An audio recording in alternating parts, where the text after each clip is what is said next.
En classe est un espace dédié pour nos enseignants, nos professeurs d'exprimer, de se faire connaître, de faire leur propre promotion, mais aussi de faire la promotion de l'école guinéenne. Nous sommes au groupe scolaire El Hadj Kadete Mamadi Doumbouya.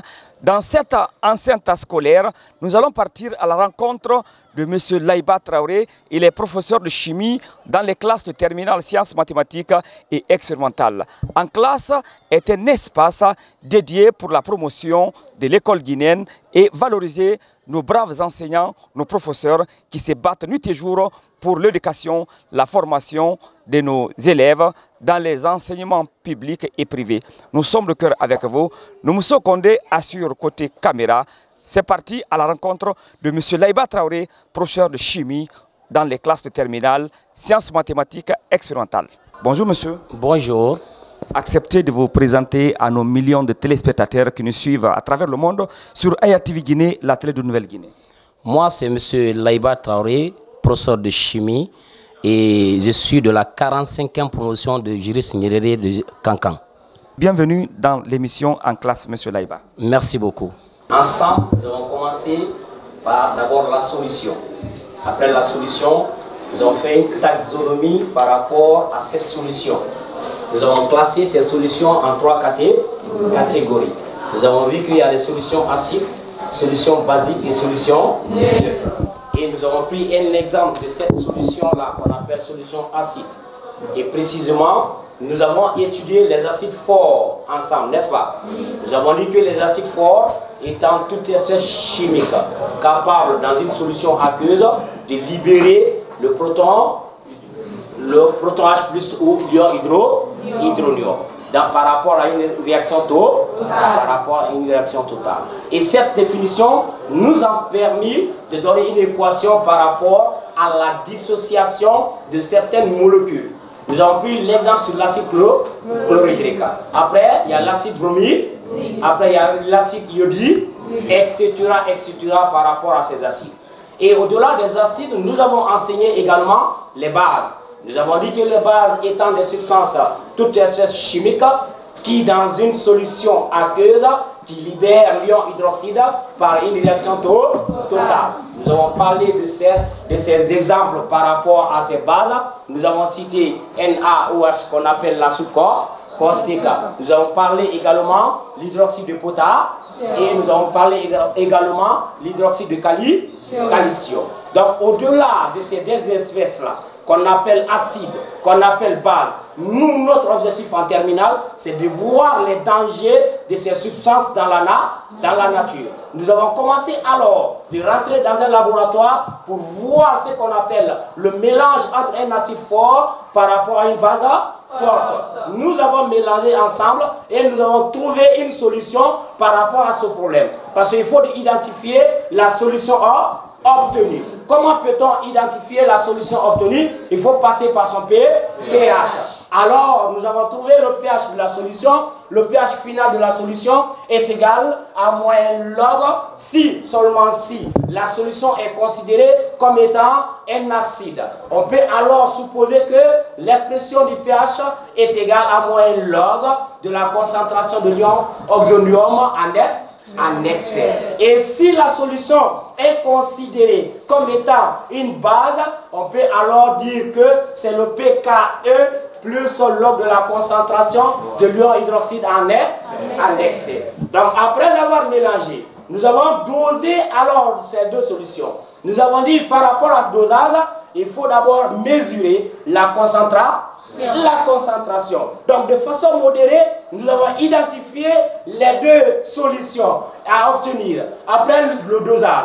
On a avant le dosage et après, donc là on appelle ici au cours du dosage.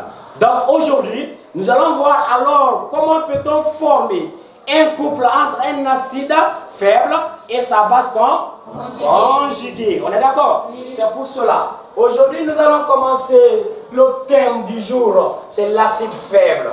Et l'acide faible, je vais noter l'acide faible, les acides faibles. Quand on vous parle de l'acide faible, c'est d'abord connaître quoi? La définition. Qu'appelle-t-on appelle-t-on d'abord un acide fort? C'est quoi un acide fort? Oui. Condé. Monsieur, un acide fort, Oui. c'est toute substance Oui. capable de libérer Oui. les ions hydronium. Alors, c'est toute substance qui, dans une solution aqueuse, capable de libérer les ions H3O. Mais la réaction est comment? La réaction est donc, par analogie, on peut définir l'acide faible en disant quoi? C'est toute espèce chimique dans une solution aqueuse capable de libérer les ions H3O+, par une réaction limitée ou partielle. Donc c'est ça la différence entre les deux, l'acide fort et l'acide faible. Donc je vais alors noter, c'est toute espèce chimique. On est d'accord? Oui. Toute espèce chimique. Toute espèce chimique. Oui, qui dans une solution. Dans une solution. Permettez-moi d'abréger la solution comme ça. On est d'accord? Oui. On peut passer? Oui. Quel type de solution? Solution aqueuse. On est d'accord? Oui. Donc toute espèce chimique qui dans une solution aqueuse capable de faire quoi? Libérer. Capable. Alors, capable de libérer. On est d'accord? Oui. Capable de libérer. Ça va libérer quoi? Les ions. Et quel type d'ion? Les ions hydroxyde, pardon, les ions hydronium, excusez-moi, hein? C'est les ions hydronium. Les ions hydronium, c'est H3O+, entre parenthèses. On est d'accord? Oui. Et si ça libère les ions hydronium, quelle est la nature de la réaction? Est-ce que c'est une réaction totale ou une réaction limitée? C'est une réaction totale. C'est une réaction limitée. C'est une réaction limitée. Alors, par une réaction limitée. On est d'accord? Oui. Et la réaction limitée est appelée quoi? Autrement, c'est une réaction partielle. On est d'accord? Oui. Donc, entre parenthèses, la réaction partielle. Et cette définition, nous allons mettre en application. Mais il faut passer par une notation. Alors, il faut symboliser les acides faibles. La notation. Comment peut-on noter les acides faibles? Avec les acides forts, nous avons trouvé un représentant. Nous avons dit que les acides forts sont symbolisés par AH si c'est le monoacide, par HNA si c'est le poly. Alors, qui va nous donner alors le représentant des acides faibles? C'est noté par H. Merci mon ami. H représente les acides faibles. Alors, si vous avez un représentant des acides faibles, nous allons revenir à la théorie. Parce que la théorie, elle est liée à la pratique. Alors, je vais prendre AH plus quoi? Plus la molécule. Parce que nous avons dit qui dans une solution A? Alors, le solvant, c'est quoi? C'est la molécule. On ajoute la molécule d'eau sur quoi? Sur H. Et l'équation est comment? Est limitée ou pas? Alors, double flèche veut dire pas? Partielle. On a quoi? Nous avons la formation des ions quoi? Hydronium. Quelle est la formule des ions hydronium? C'est H3O+. Et qui va se dégager après? C'est A-. Donc, ça devient la base quoi? C'est pour cela on vous dit notion de couple. Parce qu'après la décomposition d'un acide faible, on obtient deux couples.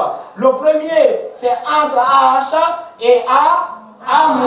Je vais noter alors notion du couple. Acide, barre, base. On est d'accord? Donc nous allons identifier les deux. Exemple, nous allons trouver ici dans cette équation H comme étant l'acide, barre. Quelle est sa base conjuguée? A-. Qui va former le second couple? C'est entre qui? Entre qui? Si moi je forme entre AH et A-, c'est un couple. Et le second couple, c'est qui? Oui. C'est entre H3 et la molécule. Alors, on peut noter ici, H3O+, c'est l'acide. Sa base conjuguée, c'est qui? Ah, donc, l'eau devient un amphotère. On est d'accord? Oui. Un amphotère, c'est toute substance capable de jouer les deux rôles à la fois. Devant un acide, il se comporte comme étant une base. Devant une base, se comporte comme étant un acide. On est d'accord? Oui. Donc, vous avez ici le couple qui va se former. Et nous allons continuer alors. Et à l'image de l'équation, à l'image de ces deux couples, qui vont alors nous donner une définition à un couple acide-base. C'est quoi un couple? C'est quoi un couple? Je pense que nous avons formé le couple. Hein? Oui. Et des couples même, parce qu'il y en a deux.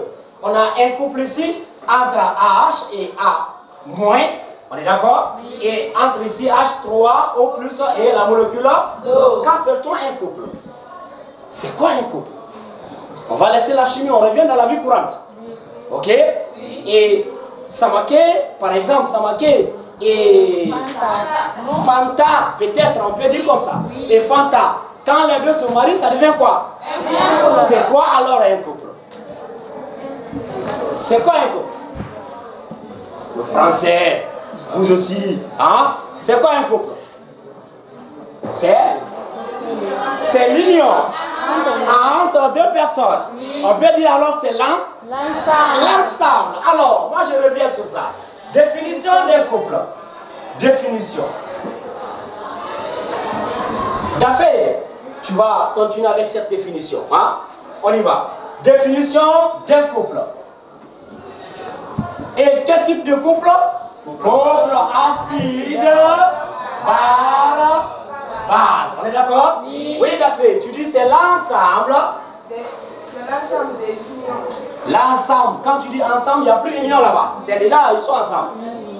Ensemble, formé de quoi? C'est pas deux acides. L'ensemble formé d'un acide et sa base comme? C'est très clair. Donc, l'ensemble formé d'un acide, et sa base. On est d'accord? Oui. Très bien. Et sa base conjuguée. Voilà. Vous avez la définition d'un couple et sa base conjuguée. Donc, qui va alors, à travers cette définition, donne-moi un exemple de couple. Donne-moi un exemple de couple. Déjà enseigné ici, sur place. Exemple. Non, monsieur. Oui, condé. Monsieur, nous avons hydroxyde. Non.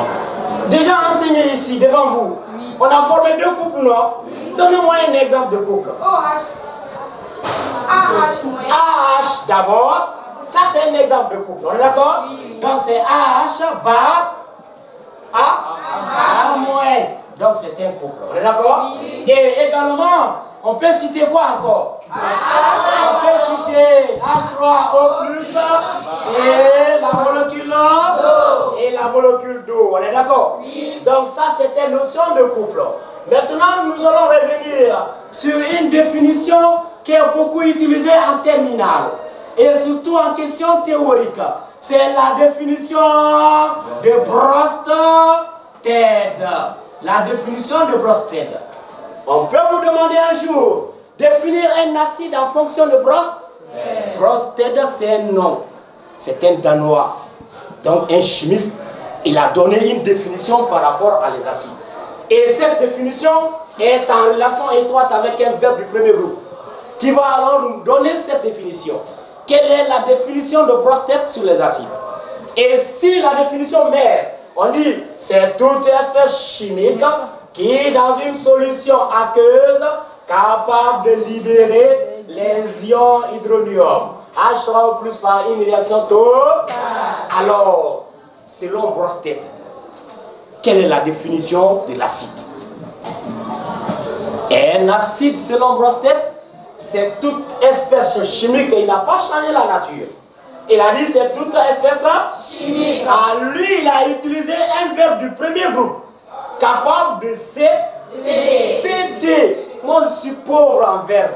Qui va changer le mot céder par un autre verbe du premier groupe? De même sens. Oui, quoi, oui, madame. C'est Keta, oui. On dit c'est toute espèce chimique Oui. qui Alors, ça va venir. Oui, qui? En attendant. Qui capte. Ah, CD est égal à capter? Non, je ne suis pas d'accord. CD n'est pas égal à capter. Ok? CD veut dire quoi? Donner. Et celui qui capte, c'est celui qui fixe. On est d'accord? Donc, il faut faire beaucoup attention avec les deux mots. Ok? Donc, je vais noter alors, selon Bronsted, l'acide, c'est toute espèce chimique, toute espèce chimique capable de faire quoi? De donner. Capable de donner. On est d'accord? Oui. Capable de donner. Je vais changer. Donner ou quoi? Ou céder. On est d'accord? Oui. Capable de donner ou céder quoi? Au moins. Hein? Oui. Je vais dire au moins. Au moins quoi? Un proton. On est d'accord? Oui. Au moins un proton H plus. Capable de donner au moins un proton H. Exemple. Prenons la formule générale de l'acide. H par décomposition. Ça donne quoi? Si on décompose comme ça H. Oui? Ça va nous donner? On a d'abord H plus. Merci mon ami. H plus. S, la molécule n'a pas donné H plus. Ça donne H plus. N'est-ce pas? Ça, c'est une molécule de Bronsted. Je prends un exemple sur ion ammonium. Ion ammonium, NH4 plus. Et la décomposition, pour vérifier si c'est un acide, selon la définition de Bronsted, ça donne quoi? Ça donne quoi? Oui, on va changer de camp. On vient ici. La première rangée, manifestez-vous. Regardez avec H. Ça libère le proton H+. Et dans la molécule de NH4+, il y a l'hydrogène, il faut libérer. Libérer qui? H. Et dis-moi alors à libérer. On aura d'abord on aura H+, plus NH.